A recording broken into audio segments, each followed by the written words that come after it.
당초에는 5월 11일 시행으로 예정되었던 것이 하루 앞당겨서 5월 10일부터 1년간 중과세가 배제되는 쪽으로 가닥이 잡혔습니다. 안녕하세요, 김동환 세무사입니다.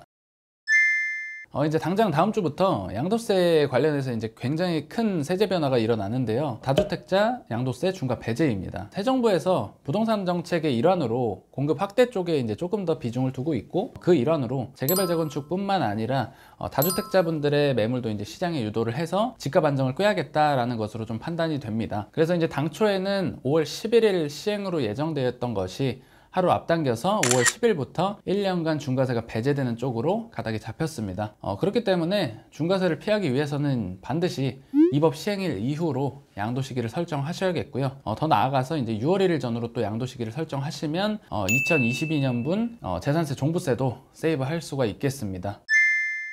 현행 양도세는 2주택자의 경우에는 기본세율 6에서 45%에서 이제 플러스 20%포인트가 가산이 되고, 3주택자의 경우에는 기본세율에 플러스 30%포인트까지 가산되었다 보니까 팔아봤자 남는 게 전혀 없었죠. 예를 들어서 시세차익이 10억 이상인 부동산을 팔면 이제 지방세까지 포함해서 최대 82.5%라는 세율이 계산되었던 건데, 그렇기 때문에 사실 이제 일반과세나 비과세가 적용되지 않는 분들은 절대로 이제 양도라는 선택지를 고려하지 않으셨어요. 이제 그러나 반대로 이제 주택에 대한 수요는 굉장히 많았기 때문에 자연스럽게 이제 매도자가 우위인 시장이 만들어지고, 또 부동산 가격은 이에 따라 또 끊임없이 상승했던 것 같습니다. 다주택자분들은 보유세 부담을 피하기 위해서 이제 대부분 양도라는 선택보다는 자녀에게 증여를 하거나 뭐 가족 간 매매를 활용하거나 또 부동산 법인 등을 활용해서 이런 규제들을 피해 나갔습니다. 그러나 이제 다음 주부터는 이렇게 양도세 중과 배제가 실행이 되면 부동산 양도시 이제 중과세율이 아닌 일반 세율이 적용되고, 일반 세율이 적용된다면 중과세 되었을 때 배제되었던 장기보유 특별공제도 적용이 가능해질 겁니다.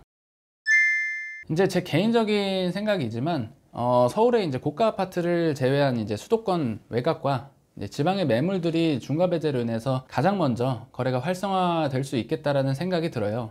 왜냐하면 뭐 어차피 다주택자의 경우에는 언제 팔아도 무조건 일반과세 이상으로 밖에 양도할 수가 없습니다. 그렇기 때문에 시세 차익이 가장 적은 매물부터 양도를 하고, 가장 시세 차익이 큰 서울의 고가 아파트를 마지막에 비과세로 파는 의사결정을 할 겁니다. 그래서 이런 이유로 이제 보유세 압박이나 정리가 필요한 다주택자의 매물 중에 시세 차익이 적은 물건부터 시장에 먼저 나오지 않을까 하는 생각이고요. 그리고 이제 실제로 현장에서도 10분 중에 뭐 8, 9분은 그렇게 의사결정을 하시는 편입니다. 그러나 이제 뭐 어디까지나 제 예측일 뿐이고, 또 시장에서 어떻게 반응하고 또 이어서 어떤 새로운 정책들이 나올지 저도 이제 굉장히 관심 있게 지켜보고 있습니다. 그래서 이제 앞으로도 부동산 세제와 관련된 내용들로 계속 업데이트를 해드리도록 하겠습니다.